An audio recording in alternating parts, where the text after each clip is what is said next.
الله الرحمن الرحيم. ومن أحسن قولا ممن دعا إلى الله وعمل صالحا وقال إنني من المسلمين. السلام عليكم ورحمة الله وبركاته. إن الحمد لله نحمده ونستعينه ونستغفره ونؤمن به ونتوكل عليه ونعوذ بالله من شرور أنفسنا ومن سيئات أعمالنا. من يهده الله فلا مضل له ومن يضلل فلا هادي له وأشهد أن لا إله إلا الله وأشهد أن محمدا عبده ورسوله.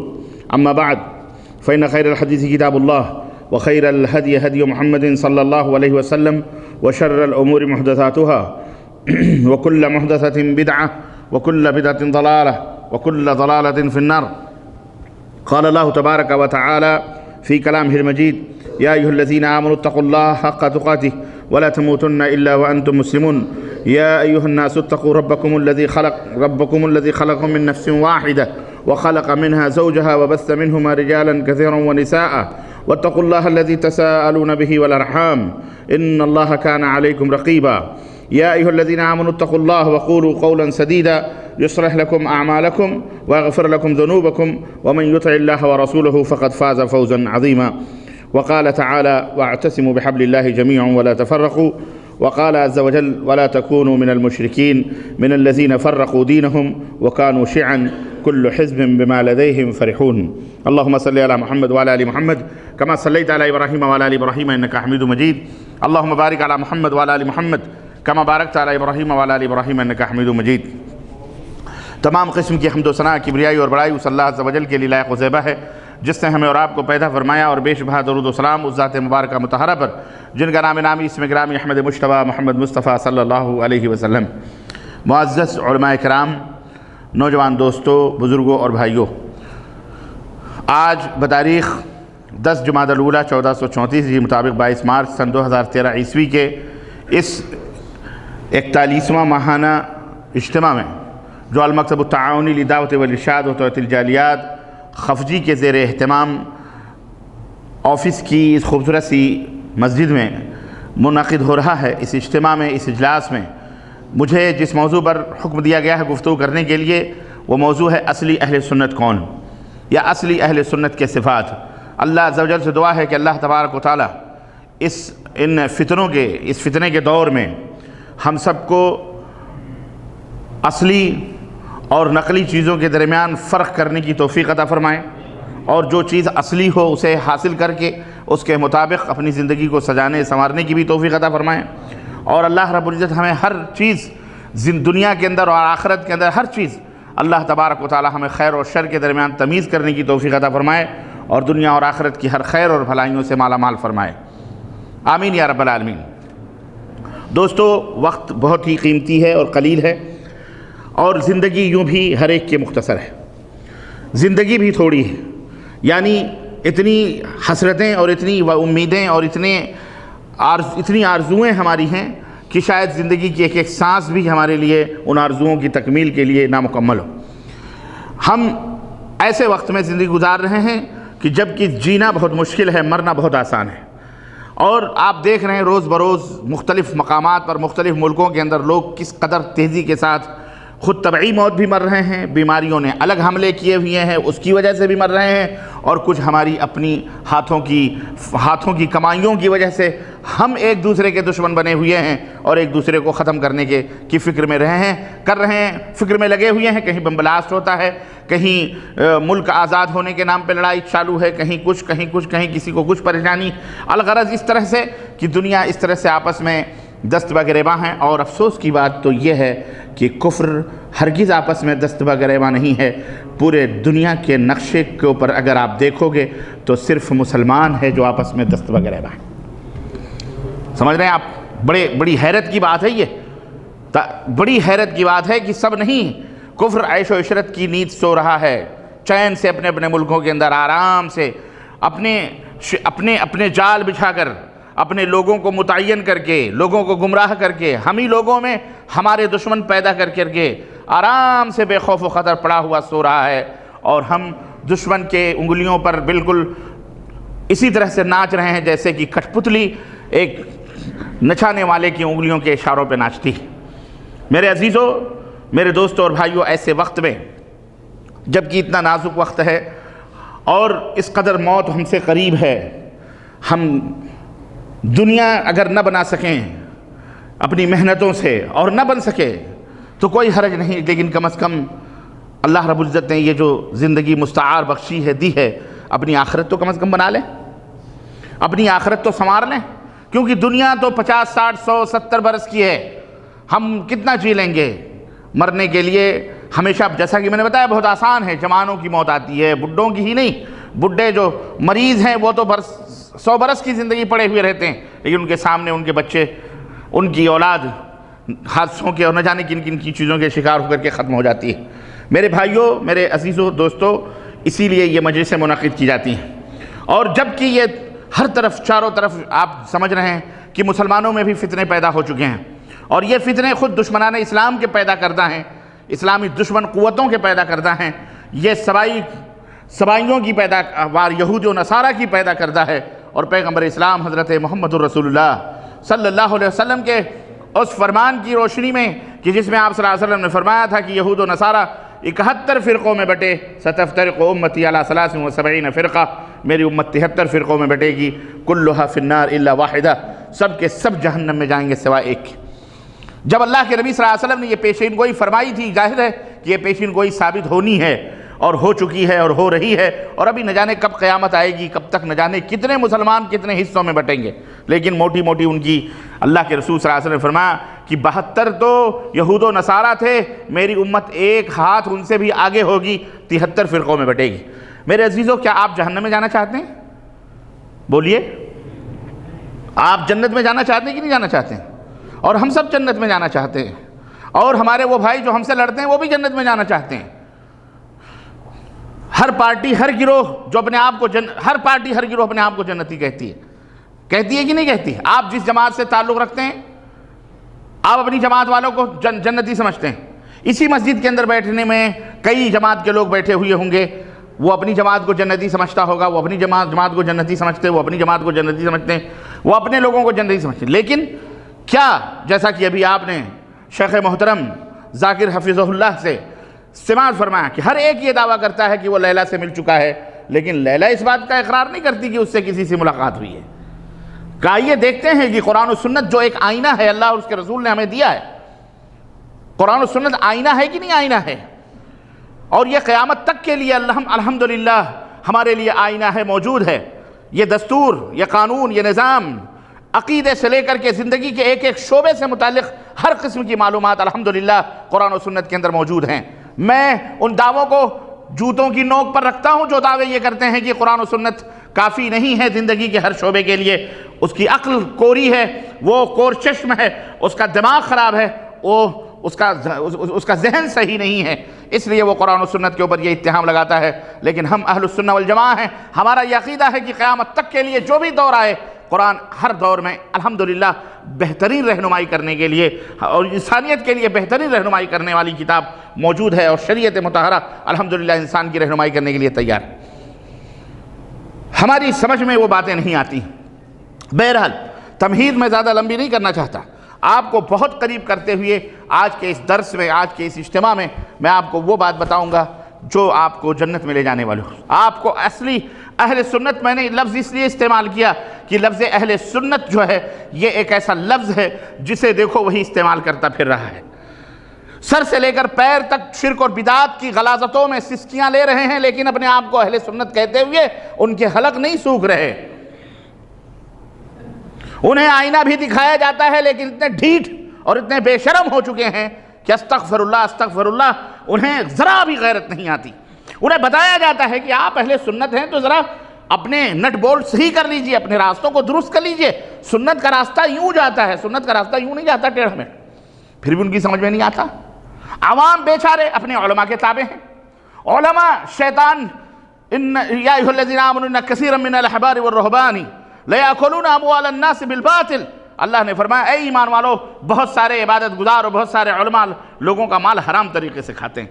ایسے فتنے کے دور میں نہ جانے کیسے کیسے مولوی پیدا ہو رہے ہیں، نہ جانے کیسے کیسے دارالعلوموں سے فارغ سند لے کر کے آ رہے ہیں، آپ کو پتہ نہیں ہے صرف داڑھیاں بڑھا لینے سے، پگڑ باندھ لینے سے آدمی عالم نہیں ہو جاتا. ایسے ایسے جاہل انگوٹھا ٹیک بھی ہوتے ہیں جو اپنے آپ کو فضیلت الشیخ اور عالم فاضل اور پتہ نہیں کیا کیا کہتے پھرتے ہیں.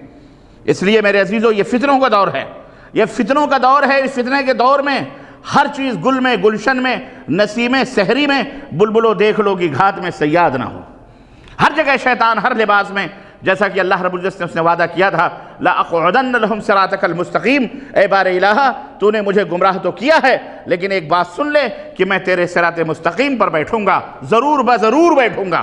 صراط مستقیم جو تیری طرف آنے والا راستہ ہے، جو جنت کی طرف آنے والا راستہ ہے، میں اس راستے پر بیٹھ کر تیرے بندوں کو گمراہ کروں گا.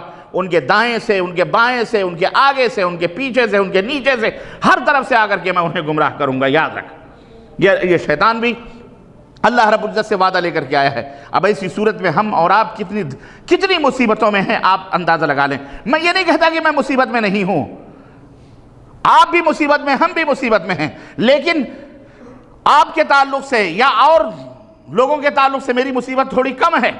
کیوں؟ اس لیے کہ ہمارے سامنے واضح راستہ موجود ہے. وہ واضح راستہ جو کتاب اللہ اور سنت رسول اللہ صلی اللہ علیہ وسلم کا ہے. یہ وہ دعویٰ ہے جو آپ کہیں گے سب کرتے ہیں. لیکن میرے عزیزو، آئیے پرکھتے ہیں کہ کون اس دعوے کے اوپر سچا اترتا ہے، کھرا اترتا ہے، کون کھوٹا اترتا ہے. دعویٰ کرنے والے تو بہت کچھ دعویٰ کرتے ہیں، نہ جانے کیسے کیسے دعوے کرنے والے کرتے ہیں. بھئی مرزا غلام احمد قادیانی کے ماننے والے بھی جنت میں جانے کا دعویٰ کرتے ہیں کہ نہیں کرتے ہیں؟ بولیے.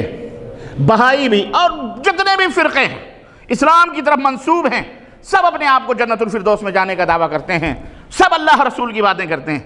لیکن ان میں کون ہے جو حق پر ہے؟ ان میں، اور ظاہر ہے کہ ان میں سب حق پر نہیں ہے. ان میں سب حق پر، بولو ہاں، میرے ساتھ چلو، میرے ساتھ چلو گے، میں جو بات بتانا جا رہا ہوں. اور اگر معراج ربانی کوئی غلط بات بولے، یہ گریبان حاضر ہے، یہ گریبان حاضر ہے. قرآن و سنت سے الگ، قرآن و سنت سے ہٹ کر کوئی بات. اور سنو ایک بات اور میں آپ کو بتاؤں، یہ ہر فتنوں کی کئی صورتیں اور شکلیں. یہ انٹرنیٹ، یہ یوٹیوب اور یہ تمام سب جو خرافات چل رہے ہیں، یہ کم فتنے، اس میں جو فائدے جتنے اتنے شر جتنے پھیل رہے ہیں. آج اس کا استعمال بہت سارے نام نہاد ملانے بھی کرنے لگے، داڑھیوں کی تراش خراش ماشاءاللہ پگڑ اگڑ باندھ کر شخصیتوں کو مجروح کرنے کے لیے. ایک مولوی کی تقریر سن رہا تھا، کہہ رہا تھا معراج ربانی نے 70 منٹ میں 72 گالیاں دی. یعنی ہم نے تقریر کیا کری، 72 گالی ہی تھی میری تقریر. ہم نے کہا لعنت اللہ علی الکاذبین. اور مجھے کہہ رہا ہے مجھے اتنی گالیاں دے رہا ہے کہ ایک آدمی نے کمنٹ کیا کہ حضرت معراج ربانی صاحب نے تو اتنی گالیاں نہیں دی جتنا 1 منٹ میں آپ نے ان کو دے دی ہے. اور کہتا ہے کہ یہ جاہل، یہ وہ شیطان، پتہ نہیں کیا کیا. ہم نے کہا اللہ تجھے ہدایت عطا فرمائے، رب کی قسم ہے تو جہنم میں جائے گا خبیث، لیکن تو اپنے ساتھ نہ جانے کتنے بھولے بھالے مسلمانوں کو بھی جہنم میں لے جائے گا. اے مسلمانوں، ہوش کے ناخن لو، علم حاصل کرو، علم طلب کرو. علم سے ضلالت و گمراہیاں دور ہوتی ہیں. وہ مجھے کہتا ہے یہ جاہل، اس کا باپ، اس کا دادا پردادا، اس کا شیخ نواب صدیق حسن خان بھوپالی، یہ کہتا ہے ابو الحسن اشعری جو ہے یہ اہل سنت جماعت سے خارج ہیں. اس کا باپ ابو الحسن اشعری کو اپنا امام سمجھتا ہے. دیکھو نواب صدیق حسن خان کی کتاب، تو الو بنا رہا ہے. کیسا بنا رہا ہے؟ ارے ابھی آپ نے شیخ ذاکر کی زبان سے سماعت فرمایا کہ علامہ ابو الحسن اشعری رحمت اللہ علیہ ہمارے اہل السنہ والجماعہ کے امام ہیں وہ، لیکن ان کا جو سابقہ عقیدہ تھا، پہلا جو عقیدہ تھا وہ گمراہیت اور ضلالت کا عقیدہ تھا. انہوں نے توبہ کر لیا، اپنے اس عقیدے کو چھوڑ دیا، بعد میں پھر وہ اہل السنہ والجماعہ کی طرف آئے. اس لیے اہل السنہ والجماعہ اپنا امام سمجھتے ہیں. لیکن جو لوگ آج بھی انہی کے عقیدوں پر ہیں وہ اہل السنہ والجماعہ بولو ہو سکتے؟ ہاں، سمجھ بات آئی کہ نہیں؟ چور ڈاکو ڈاکہ ڈالتا ہے، پھر آخر میں چل کر کے سرنڈر ہو جاتا ہے. اب سرنڈر ہونے کے بعد میں جو لوگ اس کے ساتھ سرنڈر ہو کر کے آئیں گے وہ تو شاہ مانے جائیں گے کہ نہیں مانے جائیں گے. لیکن جو لوگ اس ڈاکو کے ساتھ تھے پہلے اور آج تک ہیں، انہیں بھی شاہ مانا جائے گا؟ بولو نہ، وہ ڈاکو ہی رہیں گے. ہاں، وہ اس وقت شاہ بن جائیں گے جب اس کو چھوڑ کر کے اس کے ساتھ آ جائیں گے. ابو الحسن امام ابو الحسن اشعری رحمۃ اللہ علیہ نے اپنے پہلے عقیدے کو چھوڑا، توبہ کیا، واپس آئے۔ آج بھی اگر تمہیں ابو الحسن اشعری رحمۃ اللہ علیہ کو نام لیتے ہو کہ ہم ان کے عقیدے پر ہیں، یقیناً ہو تم ان کے عقیدے پر، لیکن وہ عقیدہ وہ ضلالت کا عقیدہ تھا، گمراہیت کا عقیدہ تھا، فاسد عقیدہ تھا، جس کو امام ابو الحسن اشعری نے بعد میں چھوڑا ہے، توبہ کیا۔ میں بدعتی تھا، میں قبر پرست، ہاں میں قبر پرست، میں حنفی تھا، میں قبر پرست تھا، میں انڈین حنفی تھا، اور مجھے یہ کہنے میں کوئی وہ نہیں ہے، کوئی مائی کلال اس کا انکار نہیں کر سکتا۔ میرے پاس اتنی بڑی حنفی کی سرٹیفکیٹ دارالعلوم سے نکلی ہے، میرے پاس سرٹیفکیٹ موجود ہے، اور میرا مولانا قاسم نانوتوی، اشرف علی تھانوی اور پورے سندوں میں، ہمارے سند میں یہ تمام مشائخ دیوبند کے نام موجود ہیں۔ میرے استاد تھے مولانا سعید صاحب، جو دلی کی جامع مسجد کی سیڑھی کے پاس جو لال مزار ہے صوفی سرمت کی، اس مزار کے بغل میں جو مسجد ہے وہ اس کے خطیب رہا کرتے تھے، سوئی والان کے قاضی تھے، وہ شیخ الحدیث تھے، انہوں نے مجھے بخاری پڑھائی، مسلم پڑھائی، میرے استاد تھے وہ۔ میں حنفی، انڈین حنفی تھا، متحدہ بر صغیر کا حنفی تھا۔ ایک بات میں آپ کو بتاتا چلوں، احناف الگ، ہر جگہ کا حنفی ایک طرح نہیں ہوتا، ہمارے ملکوں کے حنفی الگ ہیں اور دنیا کے جو حنفی ہیں الگ ہیں، یہ بات یاد رکھو۔ سابقہ جو احناف تھے، امام ابو حنیفہ رحمۃ اللہ علیہ، امام ابو محمد، امام محمد شیبانی رحمۃ اللہ علیہ، امام ابو یوسف رحمۃ اللہ علیہ، جو استاد تھے وہ بھی حنفی تھے، ان کے جو شاگرد تھے وہ بھی حنفی، لیکن ان حنفیوں میں اور انڈین، ہمارے بر صغیر، ہندوستان، پاکستان، نیپال، بنگلہ دیش، برما، افغانستان، ان حنفیوں میں زمین اور آسمان کا فرق ہے۔ پرانے حنفیوں میں، ہمارے ملکوں کے احناف میں زمین اور آسمان کا فرق ہے، اور یہ فرق رفع دین اور آمین کا نہیں ہے، یہ فرق 20 رکعت اور 8 رکعت تراویح کا نہیں ہے، یہ فرق سینے پر ہاتھ باندھنے، ناف کے نیچے باندھنے کا نہیں ہے، یہ فرق جزوی اور فروعی مسائل کا نہیں ہے، یہ فرق جنت اور جہنم میں جانے والا فرق ہے، یہ فرق ایمان اور عقیدے کا فرق ہے، یہ فرق بنیادی فرق ہے، اساسی فرق ہے، جس کے اوپر انسان جنت میں جا سکتا ہے اور جہنم میں جا سکتا ہے۔ سمجھ میں بات آئی کہ نہیں آئی؟ ہمارے بہت سارے نام نہاد دھوکہ دینے والے یہاں پہ سعودی عرب میں بھی بیٹھے ہوئے کچھ ایسے ملانے ہیں جو یہاں کے مشائخ کو، ہمارے یہاں کے علماء کو، سلفی علماء کو وہاں جا کر کے ریشہ دوانیاں کر کے یہ بتاتے ہیں ہمیں غلط کہا جا رہا ہے، ہم حنفی ہیں، ہم وہ امام ابو حنیفہ کے حنفی۔ استغفر اللہ، لعنت اللہ علی الکاذبین، رب کعبہ کی قسم ہے، امام ابو حنیفہ رحمۃ اللہ علیہ کا جو عقیدہ ہے وہ معراج ربانی اور سلفیوں کا عقیدہ ہے، لیکن ان کا عقیدہ امام ابو حنیفہ رحمۃ اللہ علیہ کا عقیدہ نہیں ہے، بہت دور ہے امام صاحب رحمۃ اللہ علیہ کے عقیدوں سے۔ آپ کہو گے ان کا کیا عقیدہ تھا اور آج کا عقیدہ کیا ہے؟ میں ایک چھوٹی سی مثال دوں۔ امام ابو حنیفہ رحمۃ اللہ علیہ کہتے ہیں جو شخص یہ عقیدہ رکھے کہ مرنے کے بعد بھی آدمی قبر میں زندہ رہتا ہے، سنتا ہے، وہ کافر ہے۔ کیا ہے؟ بولو۔ یہ امام صاحب رحمۃ اللہ علیہ کا عقیدہ ہے۔ اور ہمارے بر صغیر کے احناف کا عقیدہ کیا ہے؟ آپ سب جانتے ہیں۔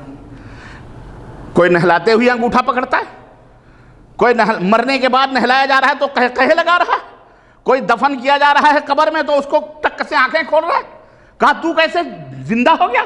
کہا ہم مرتے نہیں ہیں، ہم ایک جگہ سے دوسری جگہ منتقل ہو جاتے ہیں۔ بولو ہے عقیدہ کی نہیں؟ کوئی یہی نہیں۔ اللہ کے نبی صلی اللہ علیہ وسلم تو بڑے اونچے پائے کے سب سے عظیم ہیں، وہ تو مسافے کے لیے ہاتھ بڑھاتے ہیں، قبر سے ہاتھ نکال کر بولو۔ سید رفاعی کے مصافحہ کیا تبلیغی فضائل اعمال اٹھا کے دیکھو۔ میں نام اس لیے لے رہا ہوں تاکہ کوئی جھوٹا نہ کہے، تاکہ ہمیں کوئی جھوٹا اٹھا کے دیکھو، یہ عقیدہ لکھا ہوا ہے۔ اور آل الشیخ رحمت اللہ علیہ کا فتویٰ، سماحت الشیخ رحمت اللہ علیہ کا فتویٰ، مفتی مملکت کا فتویٰ، کسی برطانیہ کے شخص نے شیخ محترم سے سوال کیا کہ اگر کوئی اس طرح کا عقیدہ رکھے تو آپ بتائیں ایسے آدمی کا کیا حکم ہے؟ شیخ رحمت اللہ علیہ نے فرمایا اسے سمجھایا جائے گا ورنہ لا تجوز وراءہ الصلاۃ، اس کے پیچھے نماز تک پڑھنی حرام ہے۔ نماز پڑھنا جائز ہے۔ یہ کون ہیں؟ مولانا زکریا صاحب سر خیل ہیں تبلیغی جماعت کے، حنفی ہیں۔ کون ہیں؟ حنفی ہیں۔ اصلی حنفی ہم ہیں جو امام ابو حنیفہ رحمۃ اللہ علیہ کے عقیدے پر ہیں۔ ہم اصلی حنفی، ہم بولو، ہم امام احمد بن حنبل رحمۃ اللہ علیہ کے منہج و عقیدے پر ہیں، ہم امام شافعی رحمۃ اللہ علیہ کے منہج و عقیدے پر ہیں، ہم امام مالک رحمۃ اللہ علیہ کے منہج و عقیدے پر ہیں۔ ہمارے اوپر الزام لگایا جاتا ہے کہ جناب یہ ائمہ کو گالیاں دیتے ہیں، ارے ہم لعنت بھیجتے ہیں ایسے لوگوں پر جو ائمہ رحمۃ اللہ علیہ کو گالیاں دیتے ہیں یا جو ان کے منہج اور عقیدے کے خلاف کرتے ہیں۔ یہ بات یاد رکھی جائے میرے بھائیوں، میرے عزیزوں، ہم یہ ائمہ ہیں اہل السنہ والجماعہ کے۔ امام احمد بن حنبل کو امام اہل السنہ والجماعہ کہا جاتا ہے۔ کیوں کہا جاتا ہے معلوم ہے؟ ان کے دور کے مفتیوں نے، ان کے دور کے انہی مفتیوں نے شگم پرور جو ایسے ہمارے دور کے مفتی ہیں کہ کسی کے پیچھے کسی نے نماز جنازہ پڑھ لی تو اس کا نکاح ہی ٹوٹ گیا۔ کسی عورت نے کہا مولوی صاحب جنازے کی نماز میرے شوہر نے پڑھی، میری کیا خطا ہو گئی، میرا نکاح ٹوٹ گیا، ہاں میرا نکاح ٹوٹ گیا، میری کیا خطا؟ تو یہ ایسا دین، ایسا مذہب ہے؟ یہ کہنے کا مطلب یہ ہے، آپ نے بھی دیکھا ہوگا ہندوستان کے سرزمین پر، ابھی 2 ہفتہ پہلے کی بات ہے، مفتی سب کے نکاح پڑھوا رہا ہے، ٹیلی ویژن کے اوپر جناب عالی میڈیا نے دکھایا سب کے نکاح پڑھا رہا۔ وہ کیوں؟ اس لیے کہ انہوں نے کوئی بیچارے کے ہاں گاؤں میں میت ہو گئی تھی، وہ کوئی مولوی آیا، انہی کے مذہب کا مولوی تھا، وہ بھی حنفی تھا، وہ بھی نام لے لو، وہ بھی حنفی تھا، گاؤں والے بھی حنفی تھے، انہوں نے نماز پڑھا دی بیچارے نے۔ اب مولوی صاحب اس گاؤں کے امام تھے، کہیں باہر گئے ہوئے تھے، آئے، کہا کہ بھائی وہ فلانے کی نماز کس نے پڑھائی؟ کہا وہ فلانے کے مہمان آئے تھے فلانے گاؤں کے، تو انہوں نے پڑھائی۔ بولے وہ تو دیوبندی تھے، تو بولے کیا ہوا، حنفی تو تھے؟ نہیں وہ تو کافر ہیں۔ حنفی کو کافر کہہ رہا ہے، ہم تو کسی کو کافر نہیں کہتے، بولو ہم کسی کو کافر کہتے ہیں؟ ہم تو کافروں کو کفر سے نکال کر اللہ کی عبادت کی طرف دعوت دیتے ہیں۔ ہمارے نے کہا تو، اور آج اسی سعودی عرب کے خیرات کھانے والے اور مملکت سعودی عرب میں رہنے والے کچھ ایسے ٹٹ پجیے اس وقت سر ابھار رہے ہیں کہ وہ علماء حق کے خلاف یہاں کے منسٹری وزارے میں بھی غلط رپورٹیں پہنچا رہے ہیں، لیکن انشاءاللہ اللہ رب العزت، اللہ رب العزت اہل حق کے ساتھ ہے انشاءاللہ، اور کسی کو کوئی گمراہ نہیں کر سکتا انشاءاللہ تبارک تعالیٰ۔ ان کی یہ منافقت، جیسے نجاشی کے دربار میں کفار مکہ پہنچے تھے، اللہ کے نبی صلی اللہ علیہ وسلم مکے سے جب مسلمان تنگ ہوئے تو اللہ کے نبی نے کہا جاؤ پڑوس میں نجاشی بادشاہ ہے، بہت اچھا ہے، عزت کرے گا۔ وہاں پہنچے بیچارے مسلمان، وہاں جب پہنچے تو یہاں سے کفار مکہ کی ٹولی پہنچی، 5-6 آدمی وفد کی شکل میں پہنچے اور کہنے لگے مائی باپ ہمارے ہی بھتیجے تھے، ہمارے ہی چچا ہیں، ہمارے ہی دین و مذہب ہیں، تمہیں ہمارا ملک چھوڑ کر کے تمہارے پاس آئے ہیں۔ ارے یہ وہ لوگ ہیں جو تمہیں بھی گالیاں دیتے ہیں، یہ وہ لوگ ہیں، چونکہ وہ عیسائی مذہب کا تھا نا، کہا یہ عیسائی مذہب کو بھی برا کہتے ہیں، ہم تو آپ کو اچھا سمجھتے ہیں، ہم آپ کو بہت اچھا سمجھتے ہیں۔ آپ کو پہلی ہجرت کا واقعہ یاد ہے کہ نہیں یاد ہے؟ پہلی ہجرت ہنستے نجاشی بادشاہ نے بلوایا اور بیچارے چند مسلمان تھے خوف زدہ، اپنے ملک سے بھاگے ہوئے، پناہ لیے ہوئے، عزت و آبرو کی زندگی گزارتے ہوئے۔ رات کو میٹنگ ہوئی کہ صبح بادشاہ نے بلایا ہے، مکے کے کفار یہاں تک پہنچ چکے ہیں اور ہم کو یہاں سے بھی نکال کر اپنے ملک لے جا کر کے مکہ ہم کو قتل کرنے والے ہیں، اب جان جوکھم میں ہے، کیا کریں؟ جھوٹ بولیں کہ سچ بولیں، کیا کہیں؟ چونکہ شکایت یہ لگائی گئی ہے کہ یہ وہ لوگ ہیں جو عیسائی مذہب کو غلط کہتے ہیں، عیسیٰ کو گالیاں دیتے ہیں، عیسیٰ کو برا بھلا کہتے ہیں، یا یہ وہ لوگ ہیں جو تمہارے مذہب کی کرٹیسائز کرتے ہیں، تمہارے مذہب کو برا کہتے ہیں۔ اللہ کی قسم وہ رات کیسی گزری، حضرت جعفر صادق حضرت جعفر بن عبد المطلب وہ بھی موجود تھے، اور تمام صحابہ جو تھے بھاگ کر کے گئے تھے، مرد عورتوں کا وہ قافلہ، بیچارے رات کو میٹنگ ہوئی، کہنے لگے جھوٹ بولیں گے، جھوٹ بول دیتے ہیں جان بچ جائے گی، یہاں سے نہیں جان، کہنے لگے جھوٹ تو کبھی نہیں بولیں گے، کیونکہ ہم نے اس نبی کا کلمہ پڑھا ہے جس نے ہمیں جھوٹ بولنے سے منع کیا ہے، جھوٹ نہیں بولیں گے، بولیں گے تو دار و رسن پہ بھی کھڑے ہو کے سچ بولیں گے، پھانسی کے پھندے کے اوپر بھی لگا کر کے بولیں گے تو کیا بولیں گے؟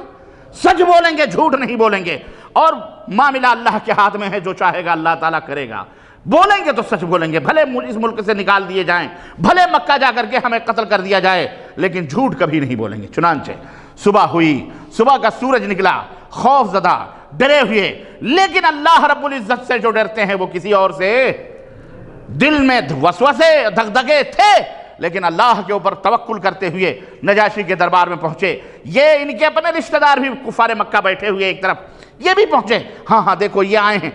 انہوں نے کفار مکہ نے نجاشی سے کہا دیکھو یہاں ہیں، یہی وہ لوگ ہیں۔ نجاشی بادشاہ نے پوچھا بولو تمہارا کیا عقیدہ ہے، کیا بات کر رہے ہیں؟ یہ لوگ تمہارے بھائی برادر ہیں، تمہارے ملک کے رہنے والے، مکہ سے آئے ہیں، یہ تم بتاؤ تمہارا کیا عقیدہ ہے، تم ہمارے بارے۔ حضرت جعفر رضی اللہ تعالیٰ عنہ نے قرآن کریم کی تلاوت کرنا شروع کری۔ اللہ اکبر، اللہ اکبر۔ تاریخ میں آتا ہے حضرت جعفر رضی اللہ عنہ قرآن پڑھ رہے تھے اور نجاشی کی آنکھوں سے آنسو جاری تھے۔ سبحان اللہ، یہ حق کی دعوت ہوتی ہے، حق کا آوازہ ہوتا ہے۔ حق جو ہوتا ہے نا وہ دلوں کے اوپر اثر کرتا ہے، اور باطل جھوٹ جو ہوتا ہے وہ تو ہوا کی طرح ختم ہو جاتا ہے۔ جھوٹ جو ہوتا ہے اس کی قلعی کھلتے ہی وہ ذلیل ہو۔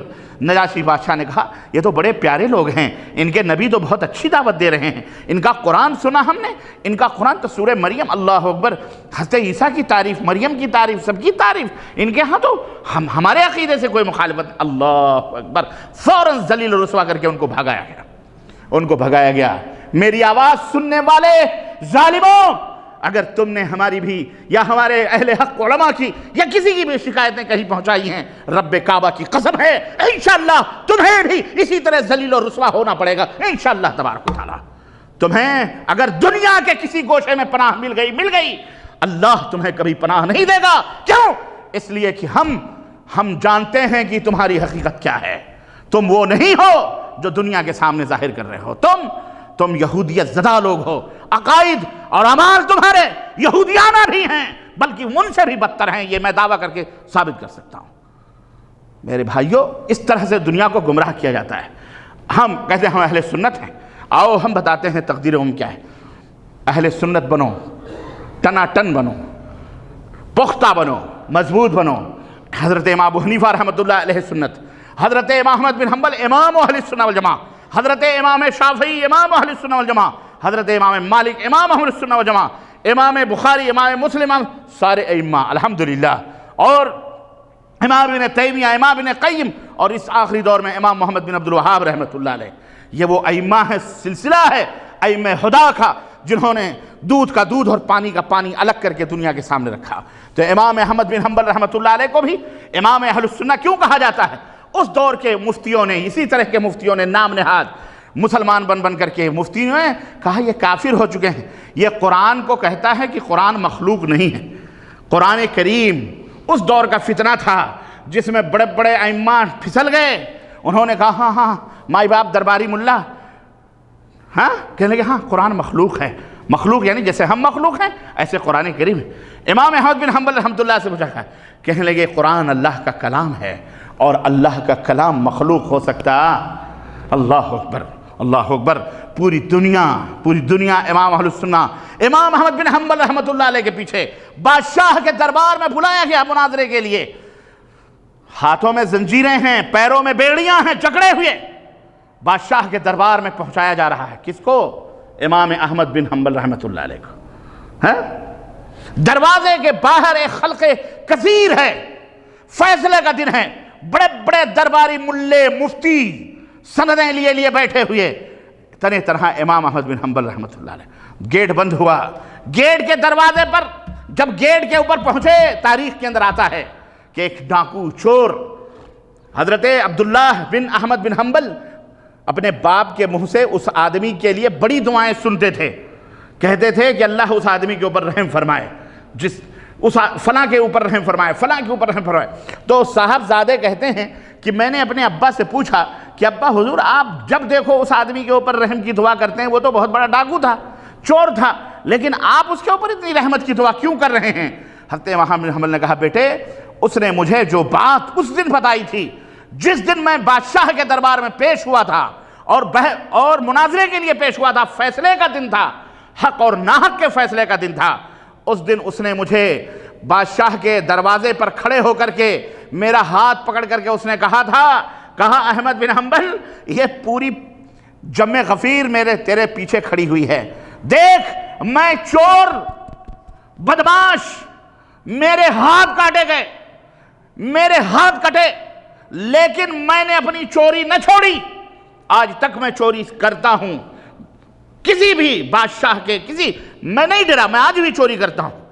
تو تو حق پر ہے، تم تو حق پر ہے، تم تو حق پر ہو، سچ بولنے میں کبھی بھی ہاتھ نہیں، گردن بھی کٹ جائے، کبھی جھوٹ نہیں بولنا، جو بولنا سچ بولنا۔ کیوں؟ یہ پیچھے جو لوگ کھڑے ہوئے ہیں، تم جو آج بادشاہ کے در میں کہہ کے آؤ گے دربار میں، یہ وہی عقیدہ رکھیں گے۔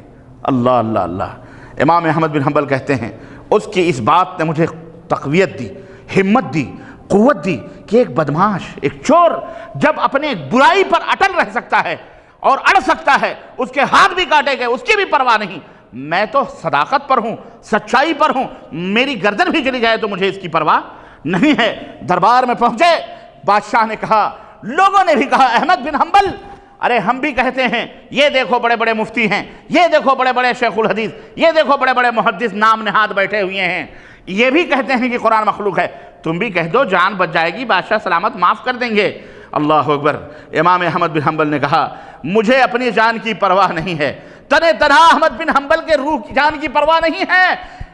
ارے میں اکیلا ہوتا تو ہوتا، اس دروازے کے پیچھے جو لاکھ لوگ کھڑے ہوئے ہیں اس انتظار میں، کیا اس دربار میں احمد بن حنبل جو کہے گا وہی ہمارا عقیدہ ہوگا؟ مجھے ان کی پرواہ ہے کہ اللہ تعالیٰ کہیں ان کے اوپر ناراض نہ ہو، جنت جہنم، وہ جہنم میں نہ جائیں۔ اس لیے میں سر عام علی الاعلان کہتا ہوں کہ قرآن اللہ کا کلام ہے اور اللہ کا کلام مخلوق نہیں ہو سکتا ہے، اللہ کا کلام مخلوق۔ اللہ اکبر۔ یہ تھے امام احمد بن حنبل رحمۃ اللہ علیہ، جن کو امام اہل السنہ والجماعہ کا خطاب دیا گیا۔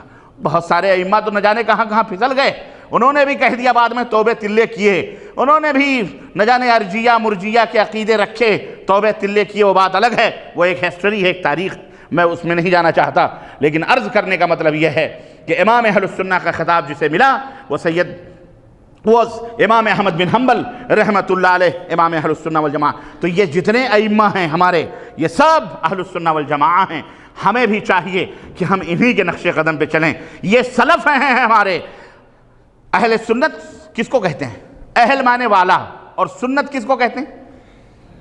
سنت کہتے ہیں اردو زبان میں طریقہ کو، راستے کو، اہل سنت سنت والا، اور حدیث کی زبان میں سنت کہتے ہیں نبی کریم صلی اللہ علیہ وسلم کے زبان مبارک سے جو کچھ بھی نکلے، اور جو یا آپ کے اعضاء سے افعال جو کچھ بھی آپ نے کہا یا جو کچھ بھی آپ نے کیا، یا آپ کے سامنے صحابہ کرام رضوان اللہ علیہ مجمعین نے کہا اور کیا اور آپ خاموش رہیں، ان تمام سب چیزوں کو کیا کہا جاتا ہے؟ بولو، سنت۔ اسی کو حدیث بھی کہا جاتا ہے، اسی کو حدیث بھی کہا جاتا ہے۔ سنت اور حدیث ایک ہی چیز ہے، لیکن کچھ لوگوں نے اس دور میں تھوڑا سا فرق کرتے ہوئے، کچھ لوگوں نے کسی اور مقصد کے لیے فرق کیا تھا، لیکن لوگوں نے کیا ہوا، جہاں کہیں تھوڑا سا شوشہ ملتا ہے وہاں پورا کیا کہتے ہیں گٹر بنانے کی کوشش کرتے ہیں۔ لوگوں نے گٹر بنا لیا اور کہا کہ سنو، حدیث جو ہے نا اور سنت الگ ہے، سنت الگ ہے اور حدیث الگ ہے۔ حدیث پڑھو، حدیث سنو، حدیث کا احترام کرو، لیکن حدیث پر عمل نہ کرو، حدیث پر عمل۔ یعنی چور دروازے کھولے گئے، یہ ہم نہیں، ہمارے اپنے بر صغیر ہندوستان، پاکستان، بنگلہ دیش، نیپال کے، برما کے، افغانستان کے، پورے جو پورا بر صغیر ہے، اس کے حنفی لوگوں نے یہ بات کہی اور اس کی دلیل موجود ہے۔ حدیث پڑھو، حدیث سنو، حدیث کا احترام کرو، حدیث پہ عمل۔ اچھا کیوں؟ حدیث پہ عمل کرنا ایسے ہی ہے جیسے آگ کے اوپر چلنا ہے، اعوذ باللہ۔ پھر کیا کرو؟ میں اماموں نے جو کچھ بھی کہا ہے مان لو، بس وہی بات ختم، اپنے اپنے امام۔ اچھا ٹھیک ہے، چلو ائمہ رحمہ اللہ پہ آ جاتے ہیں۔ ائمہ رحمہ اللہ نے جو کچھ کہا ہے اس کو مان لو۔ کیا آپ مانتے ہیں ہمارے ہندوستان، پاکستان، بنگلہ دیش کے احناف؟ ہرگز نہیں۔ حضرت اگر کوئی مائی کا لال مجھے اپنے آپ کو اہل سنت والجماعت کہنے والا حنفی، ہندوستان، پاکستان، بنگلہ دیش، انڈیا کا کوئی بھی یہ کہہ دے کہ جناب علی، امام ابو حنیفہ رحمۃ اللہ علیہ قبر کو پختہ بنانے کے قائل تھے، عرس کروانے کے قائل تھے؟ کوئی بتائے کہ قبروں کے اوپر طواف کرنے کے امام ابو حنیفہ رحمۃ اللہ علیہ قائل ہیں؟ گنبد امام ابو حنیفہ رحمۃ اللہ علیہ نے بنوائی ہے؟ کسی کا عرس اور میلہ امام ابو حنیفہ رحمۃ اللہ علیہ نے کیا ہے؟ کسی کے نیاز فاتح امام ابو حنیفہ رحمۃ اللہ علیہ نے کیے ہیں؟ بتائیں۔ شب برات کے حلوے ماڈھے امام ابو حنیفہ رحمۃ اللہ نے پکائے اور کھائے ہیں؟ قبروں کے اوپر چلے اور کشف امام ابو حنیفہ رحمۃ اللہ علیہ نے کیے ہیں؟ بتائیں ہم کو۔ یہ امام ابو حنیفہ رحمۃ اللہ علیہ کا صوفی تھے امام ابو حنیفہ؟ امام ابو حنیفہ رحمۃ اللہ علیہ قادری، چشتی، نقشبندی، سہروردی، بہائی، یہ تمام سے امام ابو حنیفہ رحمۃ اللہ علیہ تھے؟ کوئی بتائے ہم کو کہاں ہیں امام ابو حنیفہ رحمۃ اللہ علیہ؟ ان تمام سب عقیدوں سے بری ہیں۔ امام ابو حنیفہ کیا عقیدہ رکھتے تھے کہ قبر کے اندر مرتا نہیں آدمی زندہ رہتا ہے؟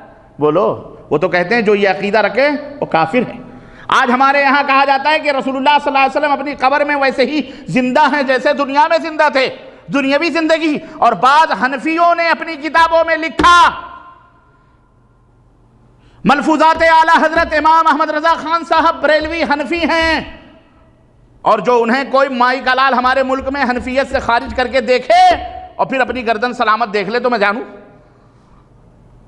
خارج کر دو امام اعلیٰ حضرت فاضل بریلوی کو حنفیت سے، پھر میں دیکھوں تمہارے جان کتنی جان ہے۔ وہ کہتے ہیں کہ رسول اللہ صلی اللہ علیہ وسلم صرف زندہ ہی نہیں بلکہ آپ کی ازواج مطہرات قبر شریف میں پیش کی جاتی ہیں اور آپ ان سے شاباشی فرماتے ہیں۔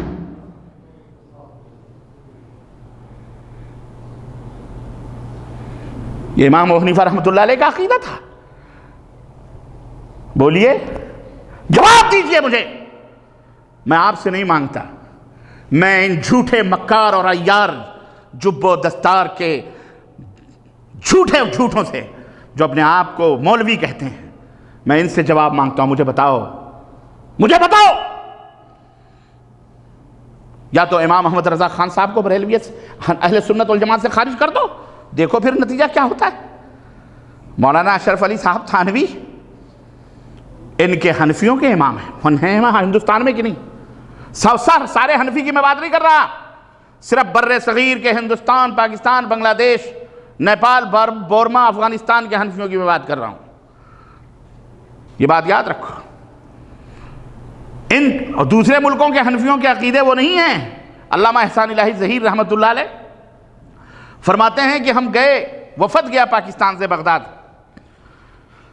اس دور میں جب صدر صدام زندہ تھے، اس زمانے میں جب گئے تو وہاں پاکستان کی نمائندگی کے لیے ہمارے ساتھ 5-6 جماعتوں کے مولوی بھی تھے۔ تو ہم نے کہا کوفہ چلو چلتے ہیں اور اس مسجد میں نماز پڑھتے ہیں جو امام ابو حنیفہ رحمۃ اللہ علیہ کی مسجد ہے، جو ان کی طرف منسوب ہے۔ کہنے لگے تو بہت اچھی بات ہے، ہمارے امام کی مسجد اور چلتے ہیں، بہت اچھی بات ہے، چلو اس میں نماز پڑھتے ہیں۔ علامہ احسان الہی ظہیر رحمۃ اللہ علیہ کہتے ہیں کہ سب کو لے کر کے میں اس مسجد میں گیا، مغرب یا عشاء کا ٹائم تھا، نماز پڑھی ہم نے، اور جیسے ہی امام نے، مسجد کس کی بولو؟ امام ابو حنیفہ رحمۃ اللہ علیہ کی۔ کہتے ہیں جیسے امام نے کہا غیر المغضوب علیہم ولا الضالین، پوری مسجد اتنی زور سے آمین کی آواز سے گونجی کہ یاروں کے تو پتہ نہیں کیا ہو گئے ہوں گے۔ بہرحال میں تو جانتا تھا ان کے کیا کیا ہوئے ہوں گے۔ نماز پڑھنے کے بعد باہر نکلے، کہنے لگے یارو کچھ، اب سارے کے چہرے سب خاموش ہیں، کوئی نہیں بول رہا ہے، سارے مولوی چپ ہیں۔ علامہ صاحب کہتے ہیں کہ میں نے کہا کہ یار یہ مسجد تو امام ابو حنیفہ رحمۃ اللہ علیہ کی ہے۔ کہنے لگے ہاں۔ کہنے لگے آپ اپنی مسجدوں میں اتنی زور سے آمین کیا پتہ ہی نہیں چلتا ہے، تو امام صاحب کی مسجد میں اتنی زور سے آمین ہو رہی ہے۔ کہنے لگے چلو یہ بات یہاں کی ہے، یہیں رہنے دیں، وہاں اپنے ملک میں۔ کہنے لگے جا کے بیان کرنا کہ ہم امام ابو حنیفہ رحمۃ اللہ علیہ کی مسجد میں نماز پڑھ کے آ رہے ہیں اور امام صاحب کی مسجد میں اتنی زور سے آمین ہوتی ہے، بیان کرو۔ کہنے لگے ارے بیان کریں گے تو پتہ نہیں کیا کیا ہوگا۔ ہاں سوچیں آپ، ہاتھ کنگن کو آرسی کیا ہے؟ یہ ہمارے ملکوں میں گمراہ کیا جا رہا ہے، صوفیت کو پھیلانے کے لیے، تصوف کو غالب کرنے کے لیے، یہودیوں، نصرانیوں، صوفیوں، سنتوں کے عقیدوں کو ہمیں عقیدہ، کیونکہ شیطان کا جو پہلا حملہ ہوتا ہے انسان کے عقیدے پر ہوتا ہے۔ عقیدہ اس کا خراب کر دو، اس کا عقیدہ برباد کر دو، اس کو مرتد کر دو، مشرک بنا دو، بدعتی بنا دو، کافر بنا دو، بات ختم، ملحد بنا دو، اس کو عقیدہ توحید سے دور کر دو، اس کے عقیدہ توحید میں شرک کی ملاوٹ کر دو، اس کے اعمال میں بدعات ملا دو، اس کے بعد وہ ٹھرے مار کے سوتا ہے، لوٹے بسترے تھما دیتا ہے، چل بیٹا نکل، چل اب تو ہمارا کارندہ ہو گیا، اب چل دنیا میں نکل، اب دین پھیلا، دنیا کے نام پر داڑھیوں بڑھا لے، ٹوپیاں لگا لے، چگے پہن لے، سب کچھ کر لے، کر جو کچھ تجھے کرنا ہے، بے فکر ہو جاتا ہے۔ کیوں؟ اس کو پتہ ہے ایمان جب خراب ہو گیا تو بات ختم۔ بھئی اگر جڑ کے اندر خرابی پیدا ہو جائے تو اس پیڑ کے اندر پھل آئیں گے؟ بولو، نہیں آئیں گے، ہرگز نہیں آئیں گے۔ اس لیے اے مسلمانوں، اپنے ایمان اور عقیدے کو ٹھوس بناؤ، اور ایمان اور عقیدہ کیسا ہونا چاہیے؟ جیسا حضرت محمد الرسول اللہ صلی اللہ علیہ وسلم کے صحابہ کا ایمان اور عقیدہ تھا۔ فَإِنْ آمَنُوا بِمِثْلِ مَا آمَنْتُمْ بِهِ، اگر تم ایمان لاؤ اس طرح جس طرح نبی کے صحابہ ایمان لائے ہیں تو تم ہدایت یافتہ ہو جاؤ گے۔ اور نبی کے صحابہ قبر پوجتے تھے، نبی کے صحابہ نیاز اور پھڈے کرتے تھے، نبی کے صحابہ چلم چلہ کرتے تھے، نبی کے صحابہ یہ مزار اور درگاہ کے عرس اور میلے کرتے تھے، نبی کے صحابہ نبی کریم صلی اللہ علیہ وسلم کے بارے میں یہ عقیدہ رکھتے تھے کہ اللہ کے نبی عالم الغیب و شہادہ، استغفر اللہ۔ آج جو ہمارے ملکوں میں ایمان اور عقیدے رکھے جاتے ہیں، اعوذ باللہ، استغفر اللہ۔ اس لیے میرے عزیزو، اصلی اہل سنت صحابہ کرام رضوان اللہ علیہم اجمعین ہیں۔ کون ہیں؟ اور اہل السنہ والجماعہ کے وہ امام ہیں۔ اس کے بعد تابعین ہیں، اس کے بعد تبع تابعین ہیں۔ یہ وہ لوگ ہیں جو اصلی اہل السنہ والجماعہ ہیں۔ قرآن سب سے پہلے محمد الرسول اللہ صلی اللہ علیہ وسلم کے اوپر نازل ہوا، اور اس کے بعد صحابہ کرام کو اللہ کے نبی صلی اللہ علیہ وسلم نے سمجھایا قرآن کو، انہوں نے قرآن کو سمجھا، انہوں نے قرآن کو پڑھا، سیکھا، تابعین تک پہنچایا، تبع تابعین، ائمہ، محدثین، الحمدللہ یہ تمام احادیث کی کتابوں کے اندر موجود ہے۔ ہمیں چاہیے کہ ہم اصلی اہل سنہ اگر بننا چاہتے ہیں تو ہر معاملے میں اپنے اسلاف کو دیکھیں، حضرت ابو بکر کو دیکھیں، حضرت عثمان غنی کو دیکھیں، حضرت عمر فاروق کو دیکھیں، طلحہ، زبیر، علی اور رضوان اللہ علیہم اجمعین صحابہ کرام کو دیکھیں، کس طرح سے انہوں نے دین کے اوپر عمل کیا ہے، ان کا ایمان اور عقیدہ کیا تھا، کس طرح سے وہ اللہ کے بارے میں ایمان لاتے تھے، کس طرح رسول اللہ صلی اللہ علیہ وسلم کے بارے میں ان کا عقیدہ تھا، جنت و جہنم اور قیامت اور آخرت اور تمام سب چیزوں کے بارے میں ان کا کیسا ایمان اور عقیدہ تھا۔ اللہ تبارک و تعالیٰ سب سے بڑا عقیدہ اللہ رب العزت کے بارے میں ہے، اس کے اندر بھی شیطان نے گھوٹالہ کیا ہے کہ اللہ تبارک و تعالیٰ کے بارے میں کیا عقیدہ ان کا تھا۔ اس طرح کے عقیدے میرے عزیزو، میرے دوستو، جب تک ہمارے نہیں ہوں گے تب تک ہم اہل سنت والجماعت کہلانے کا حق، بولو، اہل سنت، یہ طریقے والے، نبی کے طریقے والے، نبی کے راستے پر جو لوگ چلتے ہیں ان کو کیا کہا جاتا ہے؟ اہل سنت والجماعت۔ اور جماعہ یہ کیا ہے؟ یہ والجماعہ اے جماعت الصحابہ، صحابہ کرام رضوان اللہ علیہم اجمعین کی جماعت، یعنی جن مسائل پر تمام صحابہ کرام رضی اللہ تعالی عنہم کا اجماع ہو چکا ہے، کوئی ایک مسئلہ ہے تمام صحابہ اس کے اوپر متفق ہیں، اس کو کہتے ہیں جماعت۔ تو جو لوگ اپنے ایمان اور اعمال کی بنیاد نبی کریم صلی اللہ علیہ وسلم کے صحابہ، نبی کریم صلی اللہ علیہ وسلم کی سنت اور صحابہ کرام جو جماعت ہیں، ان جماعتوں کے اوپر ان کا جو متفقہ فیصلہ ہے، اس کے اوپر جن کا ایمان اور عقیدہ ہے، وہ کون ہیں؟ اہل سنت والجماعت۔ آپ کا بیٹا عبداللہ، ٹھیک ہے، کیا کہا جائے گا؟ یہ عبداللہ ہیں، یہ کس کے بیٹے ہیں؟ مثلا عبد الرحمن کے بیٹے، تو عبد الرحمن صاحب کون ہیں؟ عبداللہ کے باپ ہیں۔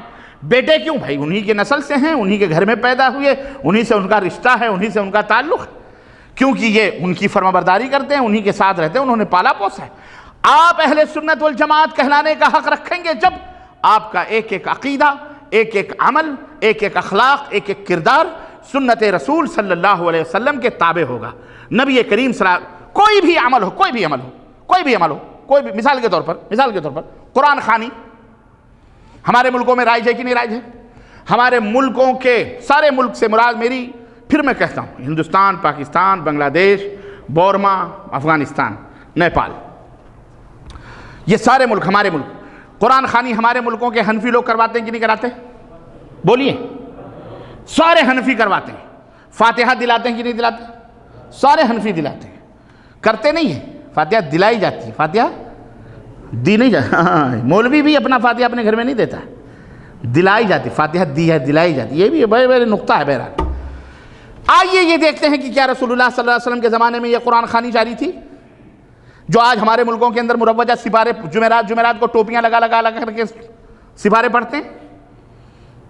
میں جب حنفی تھا، اللہ کی قسم میں بھی سپارے پڑھا ہوں، لیکن حنفیوں میں کئی کیٹیگریاں ہیں، حنفیوں میں بھی کئی کیٹیگریاں ہیں۔ بڑا ہوا، ہوشیار ہوا، سمجھ میں آیا یار یہ تمام سب تو خرافات ہے۔ اللہ کی قسم اس دن سے ایک صفحہ کیا ہم پڑھتے نہیں، بیٹھے رہتے تھے دعوت کھانے کے چکر میں۔ البتہ جو ہمارے ساتھی 5 6 15 20 حنفی ہوتے تھے، دلی کے اندر مولانا شمیم صاحب بیٹھے ہوئے ہیں، ہاں دلی کے اندر مدرسہ عبدالرب ہیمنٹن روڈ کشمیری گیٹ معروف ادارہ ہے، وہاں سے میں فارغ ہوں، ہمارے استاذ کا جن کا میں نے تذکرہ کیا جناب علی، وہاں سے میں فارغ ہوں، اور وہاں پہ بیٹھے رہتے تھے، لوگ آتے تھے آپ جیسے بھولے بھالے، اللہ کی قسم رحم آتا ہے۔ کیا کہتے تھے؟ مولوی صاحب 4 قرآن چاہیے، مطلب 4 قرآن پڑھ کے بخشوانا ہے۔ ہم کہتے تھے کوئی بات نہیں، مل جائے گی، تو کل 15 آدمی آ جائیں گے، ٹھیک ہے، رکشے کا بھاڑا دو۔ اس زمانے میں 2 روپے رکشے کے لگتے تھے دلی میں، ہم لے جو 40 50 روپے لے لیے، رکشے کے لے لیے۔ اب رات کو جھگڑا ہوتا تھا، کون جائے گا صبح قرآن خوانی کرنے کے لیے؟ 15 تو بلایا ہے، 50 موجود ہیں، ہے نا؟ تو اس میں مار پٹائی ہوتی تھی، بھئی تو جائے گا میں جائے گا، کیونکہ وہاں نذرانے بھی ملتے تھے نا، ناشتہ ملتا تھا، کھانا ملتا تھا، پاپے دلی کے مشہور تھے، اور جناب نان کھٹائیاں موجود تھیں، چائے موجود تھے، سب ملتے تھے۔ طالب علم کا زمانہ غربت و افلاس کا زمانہ ہوتا ہے۔ اللہ کی قسم میں یہاں کھڑا ہوں، اللہ کے گھر میں کھڑا ہوں، لعنت اللہ علی الکاذبین، جھوٹ بولنے والوں پر اللہ کی لعنت ہو، بولو آمین، بولو آمین۔ ہاں کچی گولیاں ہم نہیں کھیلتے، سچی بات جو ہم نے دیکھی ہم نے کی ہیں، آپ کیا جانو؟ گھر کا بھیدی لنکا ڈھانے والی بات ہے، یہ اندر کی باتیں ہم سے پوچھو، اس لیے ہمارے دشمن بہت زیادہ ہیں، کیونکہ جانتے ہیں ارے یار یہ تو مارتا پنیا پنتھ کر دیتا ہے، اردو کی سردو، اور کیا کہتے ہیں مارتا چھانٹ کے رکھ دیتا ہے۔ یہی وجہ ہے، کیوں؟ میں نہیں چاہتا کہ آپ جہنم میں جاؤ، نہ میں چاہتا ہوں میں جہنم میں جاؤں، نہ میں چاہتا ہوں کہ آپ جہنم میں جاؤ۔ بھلے مجھے میری گردن اڑا دو، نو پرابلم، مجھے اس کا غم نہیں، لیکن ہم آپ کو جہنم میں جاتا ہوا نہیں دیکھ سکتے۔ اللہ کی قسم یہ دل کی آواز ہے جو میں تمہیں سنا رہا ہوں، اور یہ جو مولوی ہمارے اوپر بلبلاتا ہے، اس کی خاص وجہ یہی ہے کہ اس کے پیٹ کے اوپر لات پڑتی ہے۔ ہم تم سے کچھ نہیں مانگتے، ہم تمہارے روپے پیسوں کے محتاج نہیں ہیں، اللہ جس کو نہ دے اسے کوئی دے سکتا؟ بولو، کوئی نہیں دے سکتا ہے۔ اس لیے صحیح راستوں پہ آؤ، صحیح راستوں پہ آؤ، حقیقی دین، سچا دین، صحابہ کا دین، تابعین ائمہ رحمہم اللہ کا دین اپناؤ، وہ اس دین کے اندر جنت ہے۔ باقی یہ جو گھریلو ہمارے ملکوں کے ملاؤں نے بنائے ہیں، یہ صوفیوں کا دین ہے، یہ قادریوں کا دین، چشتیوں، نقشبندیوں، سہروردیوں کا دین ہے، متصوفہ ہے، یہ دین اسلام ہو سکتا؟ بولو، صوفی کا تعلق اسلام سے ہو سکتا؟ نہیں ہو سکتا۔ ہم جاتے تھے، ہم ایک دوسرے، کوئی حافظ نہیں ہوتا تھا، لیکن ہم آپس میں ایک دوسرے کو حافظ جی ہی کہتے تھے۔ یہ بھی راز کی میں بات بتاؤں، کیوں؟ گھر والے کے اوپر روب ڈالنے کے لیے، گھر والا سمجھے کہ یہ سارے حافظ جی لوگ ہیں۔ آپ کو پتا ہوتا ہے کچھ؟ آپ تو فاتحہ دلا رہے ہو، ابا حضور مر گئے، کبھی زندگی میں قرآن تو کھولا نہیں تھا انہوں نے، اب بیٹے کو توفیق ہوئی ہے، لاؤ قرآن پڑھ کے بخشوا دیں، جنت میں ڈھکیل دیں۔ اتنی آسانی سے جنت مل جائے گی؟ خود نہیں کرو گے تو تمہارا بیٹا تمہیں جنت میں ڈھکیلے گا۔ ایک حاجی صاحب آئے تھے مدینہ میں، ہم لوگ جب پڑھتے تھے، مولانا شہاب الدین صاحب بتا رہے ہیں کہ یار میں گیا ملنے، تو حاجی صاحب کہہ رہے ہیں بھیا یہاں تو جب سے آیا ہوں تب سے دے اذان دے نماز، دے اذان دے امان، دے اذان دے اذان۔ بولے کیسے؟ ارے بولے ابھی ظہر پڑھ کے گئے، کھانا کھائے، تھوڑی کمر لسی ہوئی، وہ تو عصر کی اذان ہو گئی، ایک اور اذان، نماز پڑھے، مسجد سے باہر نکلے، تھوڑی بہت چائے وہ پی، وہ پھر ایک اذان ہو گئی مغرب کی، پھر چلو مسجد، پھر بھاگ کے آئے وضو بنائے، اور بھیا تھوڑا سا مسجد میں بیٹھے، تھوڑا وظیفہ وظیفہ پڑھے، باہر نکلے، ذرا منارہ ونارہ دیکھا، وہ عشاء کی اذان ہو گئی۔ یہاں تو بس جب سے آیا ہوں دے اذان دے نماز دے، یہاں اس کے علاوہ بھی کچھ ہوتا ہے؟ کہنے لگے حاجی صاحب ہندوستان میں بھی دے اذان دے نماز ہے، لیکن کبھی، بولے میں کہاں کہہ رہا تھا حج کرنے کے لیے، ارے میرا بیٹا بمبئی کماتا ہے، سیٹ ہو گیا، کہتا بورے میں بھر کے بھیج دوں گا، حج کر کے آ جاؤ، اس لیے میں آیا ہوں۔ یہ حال ہے ہمارے لوگوں کا، آپ کو کیا خبر ہے؟ ایسے بوروں میں بھر کر ٹھیکے سے جنت میں نہیں جاتا آدمی بھیا، یہاں تو جن کے لیے جنتوں کی بشارتیں دی گئیں نا، اللہ اللہ اللہ، حضرت داماد رسول عثمان غنی رضی اللہ تعالیٰ عنہ، کیا کون یاد آیا کہ جس نے مدینے کے فقراء، اللہ اکبر، جب اونٹوں سے لدے ہوئے قافلے غلوں سے مدینے کے دروازے پر دستک دے رہے تھے، تا حد نظر اونٹ ہی اونٹ غلوں سے لدے ہوئے، مدینے کے لوگ ہاتھوں میں فخر و فاقے سے غربت زدہ دیکھ رہے ہیں، کس کے اونٹ ہیں؟ یہ عثمان کے ہیں۔ ہاں اب کچھ نہ کچھ دیکھو ملے گا، ہو سکتا ہے اس غربت سے کھانے کے لیے لقمہ نصیب نہیں، اہل مدینہ ترس رہے تھے کھانے کے لیے، اللہ اکبر۔ اس وقت حضرت عثمان غنی بڑے تاجر مانے جاتے تھے، پورا غلہ قافلہ کا کھڑا ہوا، مدینے کے لوگ کہنے لگے کچھ نہ کچھ تو ملے گا، دیکھو کیا ہوتا ہے۔ اللہ کے نبی صلی اللہ علیہ وسلم تھے، سب تھے انتظار میں۔ حضرت عثمان غنی نے بھوکے پیاسے ترسے ہوئے بچوں کو بلکتے ہوئے، روتی ہوئی عورتوں کو، سوکھے ہوئے چہروں کو دیکھا، کہا جاؤ اللہ کی راہ میں یہ سارے اونٹ اللہ کی راہ میں صدقہ ہیں، مدینے والوں یہ تمہارے لیے، بانٹ دیا پورے غلوں کو۔ اس موقع پر اللہ کے نبی نے، اور ایک اور موقع تھا، اللہ کے نبی نے کہا عثمان اگر اس کے بعد تو کوئی نیکی کا کام نہ کرے بھی تو تیرے لیے اللہ نے جنت واجب کر دی ہے۔ وہ بھی اپنی داڑھیاں پکڑ کے روتے تھے راتوں کو، ہاں چہروں کے اوپر آنسوؤں کے نشان پڑ گئے تھے روتے روتے۔ یہ وہ تھے جو جنت کے لیے روتے تھے، اللہ اکبر۔ وہ عمر فاروق اعظم کہ جس گلی سے گزرے تو شیطان بھی وہ راستہ چھوڑ دے، وہ عمر فاروق اعظم، اس کے بارے میں وہ کہتے ہیں کہ مجھے اللہ کا اتنا ڈر ہے کہ اگر سر محشر اللہ سب کو جنت میں جانے کا حکم دے، صرف ایک بندے کو جہنم میں جانے کا حکم دے، تو میں اللہ سے ڈرتا ہوں کہ کہیں وہ ایک بندہ میں ہی ہے، اور ہم چند رکعتیں نماز پڑھ کر، چند روپے صدقہ زکوٰۃ دے کر ہم نے جنت ٹھیکے میں لے لی، چند قرآن کے حروف پڑھ کر کے ہم نے جنت کو اپنے بخشوا لیا۔ کہاں ہیں ہم؟ کہاں ہے ہمارا ایمان، اور کہاں ہے ہمارا عقیدہ، اور کہاں ہمارا اخلاق، اور کہاں ہمارا عمل، اور کہاں وہ صحابہ کرام رضوان اللہ علیہم اجمعین؟ ہرگز نہیں، جنت اتنی آسان نہیں ہے۔ حفت الجنت بالمکارہ، جنت ناپسندیدہ چیزوں سے گھیر دی گئی ہے۔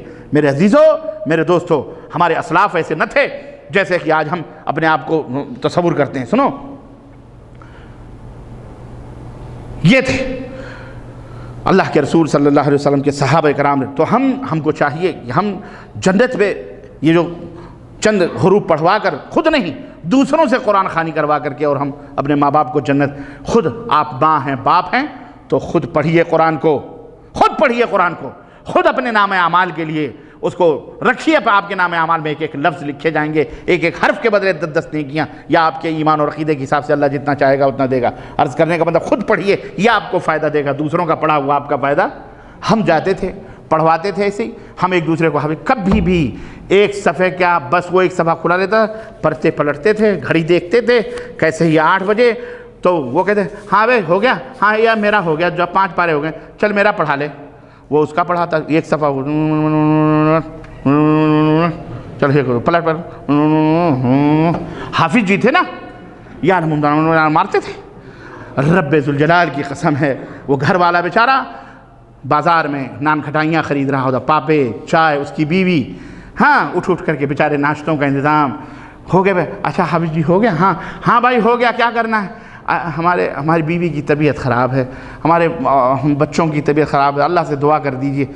ہنسی مذاق، سوچئے آپ جن کو سمجھتے تھے قرآن خوانی، چینیں پڑھا رہے ہیں، چنے پڑھا رہے ہیں، ابے سب ڈھونگ دھتورے ہیں، اللہ کی قسم ڈھونگ دھتورے ہیں، رب کی قسم ہے سب ڈھونگ دھتورے ہیں، سب اس پاپی پیٹ کے لیے ہوتا ہے، کچھ سب اس جہنم کے لیے کرتے ہیں، سب مکر ہے، سب جھوٹ ہے، سب فریب ہے۔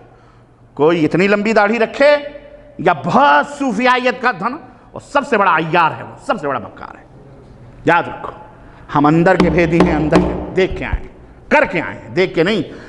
یہ بازو، یہ گھٹنے آپ جیسے لوگوں نے چومے ہیں، میں نے اپنے پیر چمائے ہیں، پیر، اللہ کی قسم بتا رہا ہوں، صرف ہاتھ نہیں، پیر چومے ہیں، پیر لوگوں نے۔ میں اس در سے ٹھوکر مار کے آیا ہوں، کیوں؟ مجھے پتا تھا یہ راستہ جہنم کا راستہ ہے۔ مجھے بھی گدی منظور تھی، میں بھی چاہتا تو میں بھی بہت بڑا پیر بن سکتا تھا، ہاں بچہ تھا مجھے صاحبزادہ سمجھتے تھے، پیر صاحب کے صاحبزادے، یہ چومتے تھے، ہمارے ڈانٹ دو تو ہاتھ جوڑ میرے مائی باپ معاف کرنا، غلطی ہوگی سرکار غلطی ہوگی۔ آج یہ پدی کیا پدی کے شور میں میرے سامنے بات کر رہے ہیں۔ ہاں، یہ مولوی آ کے مجھے کہتا ہے یہ شیطان ہے۔ بھائی شیطان تیرا خاندان پورا تو شیطان کا باپ ہے۔ ہاں، شیطان کو تو میں نے لات ماری ہے ذلیل، آج مجھے بہکا رہا ہے، شیطان ہے بانی گمراہ کر رہا ہے۔ گمراہ نہیں کر رہا ہوں بیٹا، انہیں راہ حق بتلا رہا ہوں۔ گمراہ تو تم ہو، جہنم کے سوداگر تو تم ہو، ٹھیکیدار تو تم ہو جہنم کے، جو تم انہیں جہنم کی راہوں پہ لے جا رہے ہو، نبی کی امت کو جہنم کی راہوں پہ لے جا رہے ہو۔ ہم نہیں جانے دیں گے، بولو جانے دیں گے انشاءاللہ؟ نہیں جانے دیں گے، ہم اس کے لیے اپنی جان دے دیں گے، لیکن ہم تمہیں جہنم میں ہم نہیں بتائیں گے، نہیں جانے دیں گے۔ ہم کوشش کریں گے، ہم تمہیں 10 دفعہ نہیں 1000 دفعہ سمجھائیں گے، یارو یہ جہنم کے لوگ ہیں، جہنم کی طرف مت جاؤ، آؤ رب کے قرآن کی طرف، آؤ محمد الرسول اللہ صلی اللہ علیہ وسلم، آؤ اہل السنہ بنو والجماعہ بنو، ورنہ ثابت کرو یہ ہے قرآن و سنت میں ہمارے صحابہ نے، تابعین نے، ائمہ رحمہ اللہ نے کیا ہے۔ نہیں ثابت کرتے تو جاؤ دنیا میں جہاں چاہو کر لو کوشش، ہمیں اس کی کوئی پرواہ۔ بولو بات منظور ہے کہ نہیں منظور ہے یارو؟ سچ ہے کہ نہیں سچ ہے؟ آج یہی وہ بات ہیں کہ کتنے کتنے ہزاروں ہزار لوگ الحمدللہ دین راہوں حق راہوں پہ آ رہے ہیں۔ اللہ کا یہ شکر اور اس کا احسان ہے۔ اس لیے میرے عزیزو، اللہ رب العزت کا اللہ نے فرمایا وَاعْتَصِمُوا، اہل سنت ہو گیا، معنی معلوم ہو گیا، والجماعت اور اس کا بھی معنی۔ بعض لوگ کہتے ہیں کہ اہل الحدیث کیا ہے؟ اہل الحدیث یہ بھی میں سمجھا دوں، وہی حدیث وہی سنت وہی اہل الحدیث۔ سنو، میں اپنی بات نہیں، ائمہ رحمہ اللہ کی میں بات بتاؤں، ائمہ رحمہ اللہ کی میں بات بتاؤں کہ اہل الحدیث کون ہے۔ سنو، اللہ کے رسول صلی اللہ علیہ وسلم کی حدیث سنو سب سے پہلے۔ اللہ کے رسول صلی اللہ علیہ وسلم فرماتے ہیں، یہ کیا کہتے ہیں؟ یہ انگریز کی اولاد ہے۔ اہل الحدیث کون ہے؟ بولو۔ کہتے ہیں اہل الحدیث، حدیث والے، یہ انگریز کی اولاد ہے۔ انگریزوں نے انہیں برٹش انڈیا نے پیدا کیا۔ ہم نے کہا اس کو اپنی ابا کا بہت اچھا پتہ ہے، اس کی اماں کا، وہاں تو امپائر عورت ہی رہا کرتی تھی نا، کوئین۔ ہم نے کہا اس کو اپنی اماں کا ضرور پتہ ہے، کیونکہ یہ جانتا ہے نا ہم کس کی پیٹ سے پیدا ہوئے ہیں۔ ایسٹ انڈیا کمپنی نے ہم کو پیدا کیا، اس کی اماں رہی ہوگی ایسٹ انڈیا کمپنی، اس لیے اس کو پتہ ہے۔ نہیں سمجھ میں بات آئی؟ جیسی زبان جیسا سوال ویسا جواب، یہ ہم دیں گے انشاءاللہ تعالی، ہم معاف نہیں کریں گے۔ اللہ کے رسول صلی اللہ علیہ وسلم کہ دین کے اوپر دھبے مارنے والے، ڈنڈیاں مارنے والے، ہم کبھی معاف نہیں کریں گے۔ ہم پیار سے سمجھائیں گے، مولویوں کو چھوڑو یہ تو جائیں گے جہنم میں، لیکن تم اے لوگ، اے نبی کی امت کے لوگوں، ہوشیار رہو، خود سوچو۔ میں بھی بول رہا ہوں نا، مجھ سے بھی دلیل لو، پوچھو مجھ سے کہ تم نے یہ باتیں کہاں کیسے کہی ہیں، دلیل لو۔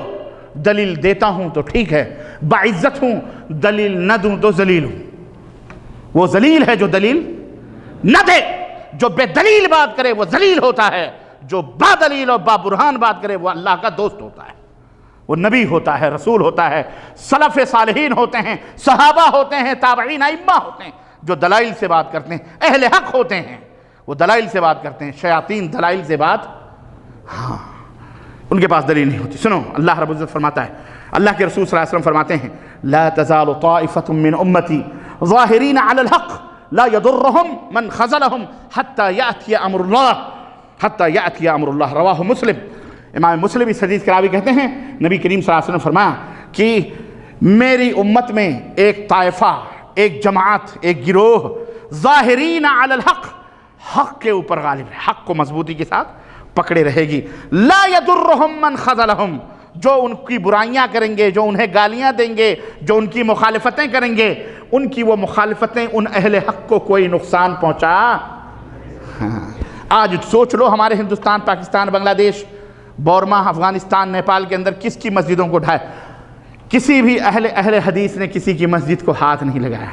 مجھے شکایتیں آتی ہیں، بجنور کے اندر مسجد کو تالا لگوا دیا گیا، مجھے شکایتیں آتی ہیں آندھرا پردیش کی مسجد کو آگ لگا دی گئی، مجھے سوات کے اندر وہ ویڈیو کیسٹ پہنچی سوات پاکستان کی ایک مسجد کے اندر، ہمارے ان حنفی بھائیوں نے آگ لگا دیا جس میں مملکت کے مصحف تھے، قرآن تھے، ان کو بھی جلا دیا گیا۔ ہمارے ملکوں کے اندر یہ حنفی مولوی باقاعدے لوگوں کو سکھاتے ہیں کہ سعودی عرب کا قرآن نہ پڑھو، یہ اس کے اندر دلالت اور گمراہی ہے۔ سعودی اور یہاں آ کے سعودی عرب کی تعریف کر کے چندہ کرتے ہیں۔ اللہ رب العزت کی قسم ہے، یہاں آ کے ان کی پیشانیاں چوم چاپلوسی کر کے چندہ کر کر کے مسجد بناتے ہیں، اور وہاں کہتے ہیں یہ وہابی ہیں، یہ خبیث ہیں، ان کی مسجدوں کو آگ لگا دو، ان کا قرآن قرآن نہیں، ان کی سنت سنت نہیں، ان کی تفسیر تفسیر نہیں۔ اس طرح سے الو بناتے ہیں، یہاں کچھ وہاں کچھ۔ اللہ تعالیٰ ایسے دوغلوں کو ہدایت عطا فرمائے، اور اللہ تعالیٰ انہیں منافقت کے دلدل سے نکال کر سچا اور پکا مومن اور مسلمان بنائے۔ تو آج یہ حالات فتنوں میں پیدا ہو چکے ہیں۔ اللہ کے نبی نے فرمایا کہ میری امت میں جہاں بہت سارے فرقے ہوں گے، وہاں ایک طائفہ، ایک گروہ ایسا ہوگا جو حق کو مضبوطی کے ساتھ پکڑے رہے گا، اسے کوئی نقصان پہنچانے والے کوئی نقصان پہنچا سکتے ہرگز نہیں۔ یہ حدیث حتی یاتی امر اللہ، یہاں تک کہ اللہ کا حکم آ جائے گا، یعنی قیامت آ جائے گی، اور اہل حق اپنا فریرہ لے کر کے دنیا کے اندر پھیلاتے رہیں گے انشاءاللہ تبارک تعالی، انشاءاللہ تعالی۔ سنو، وقال صلی اللہ علیہ وسلم اذا فسد اہل الشام فلا خیر فیکم، اہل شام کے اندر فتنہ پیدا ہو جائے پھر تمہیں کوئی بھلائی باقی نہیں رہے گی۔ ولا تزال طائفۃ من امتی منصورون، اور میری امت میں ایک گروہ ہمیشہ غالب رہے گا، لا یضرہم من خذلہم، کوئی بھی انہیں ذلیل کرنے والا، نقصان پہنچانے والا نقصان نہیں پہنچا سکتا ہے، حتی تقوم الساعہ، یہاں تک کہ قیامت قائم ہو جائے گی۔ رواہ امام احمد فی مسند ہی، امام احمد بن حنبل رحمۃ اللہ نے اس حدیث کو اپنی مسند کے اندر روایت کیا ہے۔ سنو، اس حدیث کا معنی ہم سے، تم سے، اور 200 برس، 400 برس، 500 برس، 100 برس، 800 برس پہلے اسلاف جانتے تھے، محدثین جانتے تھے۔ میں ایک ایسے محدث کا تذکرہ کروں جس محدث کے بارے میں اللہ اللہ اللہ اللہ، ہارون رشید نے ایک جملہ کہا تھا، ابو معاویہ الضریر اور عبداللہ ابن مبارک جیسی ہستی، کہ ایک جھوٹے کذاب محدث کو پکڑا گیا، اس کو پھانسی کے، اس کو خونی ریت بچھائی گئی، اور اس کو جلاد نے تلوار نکالی۔ ہارون رشید نے کہا اس کو قتل کر دو، کیونکہ یہ جو ہے اللہ کے نبی کی طرف جھوٹی جھوٹی حدیثیں گڑھتا ہے۔ جب اس کو قتل کا وقت آیا تو اس نے کہا امیر المومنین مجھے قتل تو کر دو گے، لیکن وہ 10,000 یا 50,000 جو حدیثیں میں نے گڑھی ہیں اور گڑھ کر کے صحیح حدیثوں میں خلط ملط کر دیا ہے، اس کا پتہ تمہیں کیسے چلے گا کہ یہ حدیثیں میں نے گڑھی ہیں؟ حضرت ہارون رشید نے کیا کہا؟ کہا ظالم، جب تک ہمارے درمیان عبداللہ ابن مبارک اور ابو معاویہ الضریر جیسے محدثین موجود رہیں گے، تیری جھوٹی حدیثوں کو صحیح حدیثوں سے نکال کر کے باہر کر دیں گے۔ بالکل اس طرح جیسے ہماری بہنیں چاولوں سے کنکریوں کو نکال کر کے باہر کر دیتی ہیں، ایسی تیری جھوٹی حدیثیں جو تو نے صحیح حدیثوں میں ملائی ہیں الگ کر دیں گے۔ یہ قتل کر دیا گیا اس خبیث کو، کیونکہ وہ حدیثیں گڑھتا تھا نبی صلی اللہ علیہ وسلم کے بارے۔ المہم عرض کرنے کا وہ عبداللہ ابن مبارک کیا کہتے ہیں؟ عبداللہ مبارک کہتے ہیں کہ اللہ کے نبی نے جو یہ فرمایا ہے کہ وہ جماعت قائم و دائم رہے گی حق کے اوپر، وہ کون سی ہے؟ قال ابن المبارک ہم عندی اصحاب الحدیث، وہ میرے نزدیک اہل الحدیث ہیں۔ جو جماعت قائم و دائم رہے گی حق کے اوپر وہ کون سی ہے؟ اہل الحدیث ہیں۔ وقال الامام البخاری قال علی بن المدینی، امام بخاری کہتے ہیں علی بن مدینی نے کہا ہم اصحاب الحدیث، وہ اصحاب الحدیث یعنی اہل الحدیث، حدیث والے ہیں۔ وقال احمد بن حنبل رحمہ اللہ، امام اہل السنہ والجماعہ، امام احمد بن حنبل رحمۃ اللہ علیہ کیا فرماتے ہیں؟ کہتے ہیں ان لم تکن هذه الطائفة المنصورہ اصحاب الحدیث فلا ادری من هم، اگر یہ طائفہ منصورہ غالب رہنے والی جماعت جس کے بارے میں نبی نے بشارت دی ہے، اگر یہ اہل الحدیث نہیں ہیں تو مجھے نہیں پتا وہ کون سی جماعت ہے۔ اللہ، فیصلہ کر دیا امام اہل السنہ والجماعہ نے۔ وَيَقُولُ الْإِمَامُ الشَّافِعِيُّ رحمہ اللہ، اور امام شافعی رحمہ اللہ فرماتے ہیں یخاطب الامام احمد، امام احمد کو مخاطب کرتے ہوئے، انتم اعلم بالحدیث منی، اے امام احمد مجھ سے زیادہ آپ کو حدیث کا علم ہے۔ فَإِذَا جَاءَكُمُ الْحَدِيثُ صَحِيحًا فَأَعْلِمُونِي بِهِ حَتَّى أَذْهَبَ إِلَيْهِ سَوَاءً كَانَ حِجَازِيًّا أَوْ كُوفِيًّا او کوفین، اے امام احمد بن حنبل تم ہم سے زیادہ حدیثوں کو جاننے والے ہو، اس لیے جب تمہیں کوئی صحیح حدیث مل جائے تو مجھے بتا دیا کرو، چاہے وہ حدیث حجاز کی بیان کرنے والا کوئی ہو، چاہے مصر کا بیان کرنے والا ہو، چاہے کوفے کا بیان کرنے والا ہو، کہیں کا کوئی بیان کرنے والا مجھے بتا دیا کرو تاکہ میں اس صحیح حدیث کے اوپر عمل کروں۔ وَيَقُولُ الْإِمَامُ ابو حنیفہ رحمہ اللہ، اور امام ابو حنیفہ رحمۃ اللہ علیہ کہتے ہیں اِذَا صَحَّ الْحَدِيثُ فَهُوَ مَذْهَبِي، جب صحیح حدیث ہو جائے وہی میرا مذہب۔ اللہ آج کل کر کے انڈیا، پاکستان، بنگلہ دیش، بورما، نیپال، افغانستان کے حنفی، ہمارے ملکوں کے جو متحدہ ہندوستان کسی زمانے میں تھا، یہ کیا کہتے ہیں؟ حدیث پڑھو، حدیث سنو، حدیث کے اوپر عمل بولو۔ اور امام صاحب کیا کہتے ہیں؟ اذا صح الحدیث فہو مذہبی، حدیث صحیح ہو جائے تو وہ میرا مذہب ہے۔ بتاؤ ان کا مذہب الگ ہوا کہ نہیں ہوا؟ آج جو اپنے آپ کو حنفی کہتے ہیں، امام ابو حنیفہ رحمۃ اللہ، ان کا مذہب الگ ہے کہ نہیں الگ ہے؟ چہ نسبت خاک رابع عالم پاک، کہاں راجہ بھوج، کہاں گنگوا تیلی۔ اور سنو، اسی طرح سے امام، یہ جو اہل السنہ والجماعہ حقیقت میں حقیقی اصلی اہل سنت جس کو کہتے ہیں، ان کی پہچان ہے۔ ان کی پہچان کیا ہے؟ یہ ہر دور میں تھوڑے رہیں گے، ہر دور میں، ہاں، یہ کثرت ان کی نہیں ہوگی۔ بدعتیوں کی کثرت ہوگی، مشرکوں کی کثرت ہوگی، اہل ضلالہ کی کثرت ہوگی، گمراہ ہمیشہ اکثریت میں رہیں گے، لیکن جو اصلی اہل سنت ہوں گے وہ کیا ہوں گے؟ بالکل جیسے سونا ہوتا ہے نا، مٹی تو ہر جگہ ملے گی لیکن سونے کی قیمت الگ ہوگی۔ تو یہ اس سلسلے میں آپ کو بتا رہا تھا کہ ہر دور میں تھوڑے رہیں گے، اور یہی وہ لوگ ہیں جن کے بارے میں نبی کریم صلی اللہ علیہ وسلم نے دعا فرمائی۔ آپ نے فرمایا طوبی للغرباء، طوبی للغرباء، غربا کے لیے طوبہ ہے۔ طوبہ یعنی جنت کا ایک بہت بڑا درخت ہے، وہ اللہ کے نبی نے فرمایا کہ ان کے لیے۔ قالوا من ہم یا رسول اللہ، صحابہ نے کہا وہ کون سے غربا ہیں؟ قال، نبی صلی اللہ علیہ وسلم نے فرمایا اناس صالحون، علامت پہچان کیا ہے؟ چند لوگ ہوں گے، نیک ہوں گے، فی اناس سوء کثیر، ایسے چند لوگوں میں ہوں گے جن میں بہت زیادہ برائیاں، بہت زیادہ لوگ ہوں گے اور برائیاں بھی ان میں، بولو زیادہ لوگ ہیں تو زیادہ برائیاں نہیں۔ فلموں کے مالک، تھیٹروں کے مالک، شراب کے لائسنس کس کے پاس ہیں؟ ہمارے ملکوں کے کس کے پاس ہیں بھائی؟ بولو، نام نہ لو تو بھی آپ کو پتہ ہے کون نکالتا ہے یہ سب چیزیں۔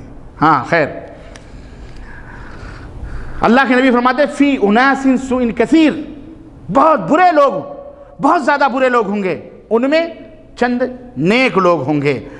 من یعصمہم اکثر من یطیعہم، من یعصمہم اکثر من یطیعہم، وہ جو تھوڑے لوگ ہوں گے ان کی نافرمانی کرنے والے بہت زیادہ ہوں گے، لیکن ان کی اطاعت کرنے والے بھی بہت کم ہوں گے، ان کی باتوں کو ماننے والے بھی بہت کم ہوں گے۔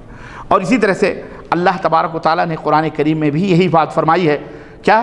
وَقَلِيلٌ مِّنْ عِبَادِيَ الشَّكُورِ، میرے بندوں میں بڑے تھوڑے لوگ ہوں گے جو میرا شکر ادا کرنے والے ہوں گے، باقی سب کیا ہوں گے؟ شیطان کی راہوں پہ چلنے والے ہوں گے۔ اور اہل السنہ والجماعہ کی جو کامیاب جنت میں جانے والی جماعت، اصلی اہل سنت والجماعت کی پہچان میں سے ایک پہچان یہ بھی ہے کہ لوگ ان سے بڑی دشمنیاں کریں گے، برے برے القاب سے انہیں یاد کیا جائے گا، نہ جانے کیسے کیسے ہر جگہ الگ الگ القاب اور الگ نام دیا جائے گا، اور انہی لوگوں کے اوپر ان کے اوپر بہتان ترازیاں کریں گے، ان کے اوپر الزامات لگائیں گے، یہ ایسے ہیں، یہ ایسے ہیں، یہ ایسے ہیں۔ اسی طرح سے وَيُنَابِزُونَهُمْ بِالْأَلْقَابِ، اور برے برے القاب سے انہیں پکارا جائے گا، کوئی انہیں صحیح نام سے، جیسے آج کے ملکوں میں اہل الحدیث نہیں کوئی کہتا، غیر مقلد ہیں۔ کیا ہیں؟ غیر مقلد۔ ہم نے کہا غیر مقلد کون سی ترکیب ہوئی اعلیٰ حضرت؟ مقلد کی ترکیب غیر مقلد تو نہیں ہوتی، اور غیر مقلد تمہارے امام مولانا اشرف علی صاحب تھانوی نے اپنی کتاب مجالس حکیم الامہ میں لکھتے ہیں کہ ہمارے امام ابو حنیفہ رحمۃ اللہ علیہ بہت بڑے غیر مقلد تھے۔ حوالہ معراج ربانی کے ذمہ، وَلَعْنَةُ اللَّهِ عَلَى الْكَاذِبِينَ، اللہ کی لعنت ہو جھوٹ بولنے والوں پر۔ بولو آمین آمین آمین۔ کس نے لکھی یہ بات؟ مولانا اشرف علی صاحب تھانوی۔ کیا کہتے ہیں؟ امام ابو حنیفہ رحمۃ اللہ علیہ غیر مقلد تھے۔ اب غیر مقلد لا مذہب ہوتا ہے، جہنمی ہوتا ہے، بد مذہب ہوتا ہے، تو اپنے ہی منہ سے اپنے امام کو جہنمی نعوذ باللہ تم کہتے ہو۔ ہم امام صاحب کو تو اپنا امام سمجھتے ہیں۔ امام صاحب ہمارے امام ہیں، تمہارے امام نہیں۔ تم نے تو کہہ دیا ہم نے عقیدوں میں ہمارا کوئی اور امام ہے، فروع میں ہمارا کوئی اور امام ہے۔ ہم امام ابو حنیفہ رحمۃ اللہ علیہ کی امام رکھتے۔ سنو تو اہل الحدیث تو کیا برے برے القاب سے ان کو پکارا جائے گا۔ وَلَهُمْ أُسْوَةٌ بِالْأَنْبِيَاءِ، اللہ اکبر۔ اور انبیاء کو جس طرح برا بھلا کہا گیا ایسے ہی ان کو بھی برا بھلا کہا جائے گا۔ وہ ان کے لیے انبیاء علیہ السلام نمونہ ہوں گے، جن کے بارے میں اللہ رب العزت نے فرمایا۔ اللہ کیا فرماتا ہے انبیاء کے بارے میں؟ وَكَذَلِكَ جَعَلْنَا لِكُلِّ نَبِيٍّ عَدُوًّا شَيَاطِينَ الْإِنسِ وَالْجِنِّ یوحی بعضهم الی بعض زخرف القول غرورا۔ اللہ نے فرمایا ہم نے اسی طرح سے ہر نبی کا دشمن بنایا ہے شیاطین کو، جو انسانوں میں سے بھی ہوں گے اور جنوں میں سے بھی ہوں گے۔ تو جس طرح انبیاء کے دشمن کثیر تعداد میں ہوتے ہیں، ایسے اصلی اہل السنہ والجماعہ کے بھی دشمن شیاطین ہوں گے، جو انسانوں میں سے ہوں گے اور جنوں میں سے ہوں گے، جو ایک دوسرے کو سکھائیں گے وہ سجی سوری باتیں، سجی مخفہ مقامہ۔ اب اور اسی طرح سے رسول اللہ صلی اللہ علیہ وسلم نے فرمایا، رسول اللہ صلی اللہ علیہ وسلم کے بارے میں ان کی قوم نے کیا کہا تھا؟ بولو۔ نبی صلی اللہ علیہ وسلم کو کفار مکہ نے کیا کیا القاب دیے تھے؟ پاگل ہے، ساحر ہے، جادوگر ہے، کذاب ہے، جھوٹا ہے، کہا تھا کہ نہیں کہا تھا؟ لیکن کیا یہ باتیں ہمارے نبی صلی اللہ علیہ وسلم کو لگ جاتی تھی؟ ہمارے بزرگوں کو گالیاں دیتا ہے، یصفح احلامنا، ہمارے بڑوں کو برا بھلا کہتا ہے، بد اخلاق ہے۔ ہمارے نبی بد اخلاق تھے؟ ہمارے نبی گالی دیتے تھے؟ اعوذ باللہ۔ ایسے ہی آج مشرکین، مبتدعہ، گمراہ، وہ لوگ اصلی اہل سنت والجماعت کے لوگوں کو برے برے القاب سے یاد کرتے ہیں، تہمتیں لگاتے ہیں، الزام تراشیاں کرتے ہیں۔ وسئل الشیخ عبد العزیز ابن باز رحمہ اللہ، اور شیخ ابن باز رحمہ اللہ سے سوال کیا گیا، عن الفرقۃ الناجیہ، اس گروہ کے بارے میں جو جنت میں جانے والی ہے، اصلی اہل سنت والجماعت۔ فقال ہم السلفیون، وہی وہ لوگ ہیں جو اپنے آپ کو سلفی کہتے ہیں۔ کون؟ بولو۔ اہل الحدیث کا ایک نام سلفیون بھی ہے، اہل السلف۔ یہ سلف ٹیوب والے، اللہ انہیں جزائے خیر عطا فرمائے، بولو آمین۔ یہ بیچارے بیٹھے ہوئے ہیں، کتنے لوگ دیکھ رہے ہیں اس وقت پتہ ہی نہیں ہے، لیکن یہ پورا ٹیلی کاسٹ ہو رہا ہے۔ یہ ہندوستان میں بھی سنا جا رہا ہے، پاکستان میں بھی سنا جا رہا ہے، یہ امریکہ میں بھی دیکھا جا رہا ہے، چائنا میں بھی دیکھا جا رہا ہے۔ یہ تقریر پوری دنیا میں لائیو کاسٹ ہو رہی ہے، اور آپ خوش نصیب ہیں کہ مجھے ڈائریکٹ دیکھ رہے ہیں۔ میرے ان بھائیوں سے، بہنوں سے جو لائیو کاسٹ سلف ٹیوب پہ دیکھ رہے ہیں، اگر یہاں نہیں ملاقات ہوئی تو انشاءاللہ جنت کے دروازوں پہ ضرور ملاقات ہوگی، میری دعا ہے انشاءاللہ تعالی۔ اللہ تعالی ہم سب کو جنت کے دروازے پہ ملاقات کروائے، اور ہم سب کو جنت الفردوس میں جگہ عطا فرمائے۔ اللہ ہم سب کو اصلی اہل سنت والجماعت میں سے بنائے۔ اللہ ہم سب کو سلفی بنائے، سلفی المنہج بنائے۔ امام ابن باز رحمۃ اللہ علیہ فرماتے ہیں ہم السلفیون وکل من مشى علی طریقۃ السلف الصالح، اور وہ سلف صالحین جو رسول اللہ صلی اللہ علیہ وسلم صحابہ کرام ہیں اور جو ان کے منہج پر چلے، وہ سارے کے سارے انشاءاللہ تعالی کہاں جائیں گے؟ وہی سلفی ہیں۔ وہی کون ہیں؟ وہی سلفی ہیں، وہی اہل حدیث ہیں۔ تو میرے عزیزوں، میرے دوستوں اور بھائیوں، یہ اہل سنت والجماعت کی تعریف اور ان کی کچھ خصوصیتیں، کچھ علامتیں تھیں۔ اللہ رب العزت سے ہم دعا کرتے ہیں کہ اللہ تبارک تعالی ہمیں صحیح منہج اور صحیح سلف کے منہج پر اہل الحدیث، اہل السنہ والجماعہ اللہ تبارک تعالی ہم سب کو بنائے اور ہم سب کو انہی کے طور و طریقے پہ چلائے۔ ائمہ رحمہم اللہ کی عزت احترام ہم کرتے ہیں، اللہ تعالیٰ ان سب کو جنت الفردوس میں جگہ عطا فرمائے اور ان کے نقش قدم پہ ہم سب کو چلنے کی توفیق عطا فرمائے۔ یہ جو کچھ بیان ہوا ہے یہ آغاز باب تھا اور اس میں بڑی تفصیلات ہیں، لیکن ایک شعر شاعر نے کہا تھا، میں وہ کہہ کر کے اپنی بات ختم کرتا ہوں کہ شاعر نے کہا اہل الحدیث ہم اہل النبی وان لم یصحبوا نفسہ انفاسہ صحبوا، کہ اہل الحدیث ہی یہ اہل نبی ہیں، نبی والے ہیں۔ اہل الحدیث ہی کون ہیں؟ نبی والے ہیں، اگرچہ نبی کی صحبت انہیں حاصل نہ ہوئی لیکن ان کی سانسیں نبی کے ساتھ ضرور چلتی ہیں، سانسیں نبی کے ساتھ، یعنی یہ وہ کام کرتے ہی نہیں ہیں جو نبی نے نہیں کیا ہے۔ اللہ تعالی ہم سب کو جنت الفردوس میں جگہ عطا فرمائے، اور ہم سب کو اہل نبی میں سے اللہ تعالی اپنے نبی کی خاص امت اور کامیاب اور جنت میں جانے والی امتیوں میں سے بنائے، اور تمام وہ ہمارے مسلمان بھائی جو گمراہ ہیں، جو علماء جو گمراہ ہیں، جو علماء گمراہ ہیں اور گمراہ کر رہے ہیں، اللہ انہیں بھی ہدایت عطا فرمائے۔ ان مدرسوں میں، دارالعلوموں میں جو شیخ الحدیث یا جو کچھ بھی قرآن و سنت کے نام پر دجل اور مکر اور نادانی میں، لاشعوری میں جو کچھ بھی کر رہے ہیں، اللہ تعالیٰ ان سب کو صحیح راستہ عطا فرمائے اور ہدایت عطا فرمائے، اور ہم سب کو قرآن و سنت کے اوپر چلنے والا بنائے، جنت الفردوس میں جگہ عطا فرمائے، آمین یا رب العالمین۔ وصلی اللہ علی نبینا محمد وعلی آلہ وصحبہ اجمعین، والسلام علیکم ورحمۃ اللہ وبرکاتہ۔